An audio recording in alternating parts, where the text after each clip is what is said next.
Sure. You can give a quick introduction and then what's your project and then how it works. What's special about it?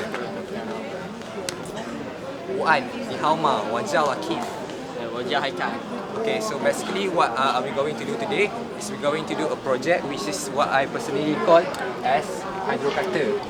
Hydrocutter is basically a pen, but instead of using it as a normal pen, we substitute it with water so that it is able to cut paper efficiently. As we know, scissors has a sharp edge and it is very dangerous for us to use scissors, especially for primary school students. In our country, there has been numerous cases where primary school students cut his own tongue, and we are very sad to hear that. So we come up with an alternative, which is what I call as hydrocutter.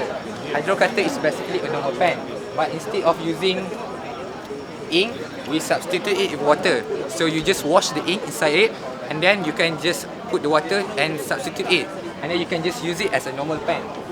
So let me show you how we use the hydrocutter. So I will show you how to use the hydrocutter.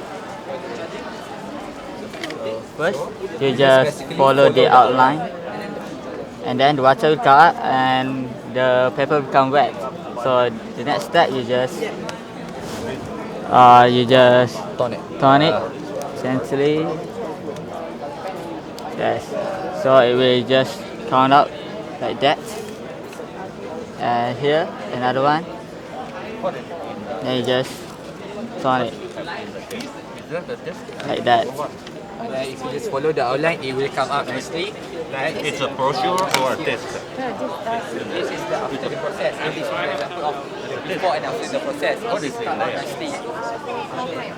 So our main target group is for primary school students, because primary school students doesn't really know how to use a scissors, and if if they cut their own tongue or something other parts, it is not their fault, and it is not others' fault too.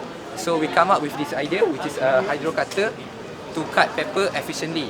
Hydrocutter is a really good alternative for scissors, and it is also hassle-free, because as you know, if we use scissors, when it comes to the edges, we need to turn around. But if we use the hydrocutter, it is much easier and hassle-free, and there is no that much of energy required for the hydrocutter. Besides, it is also portable. If like we bring scissors, we can easily, if we bring it in our pocket, it is very dangerous for us to bring it anywhere. But if we use a hydrocutter, we can just put it in our pocket like a normal pen, and others will think it as a normal pen, but it is actually a hydrocutter. So it is also cheap, and it is about 15 Taiwan dollars. And we are planning on selling it to primary schools so that we can grow our market, and primary school students can live in a much safer way, in a much safer environment. That is all.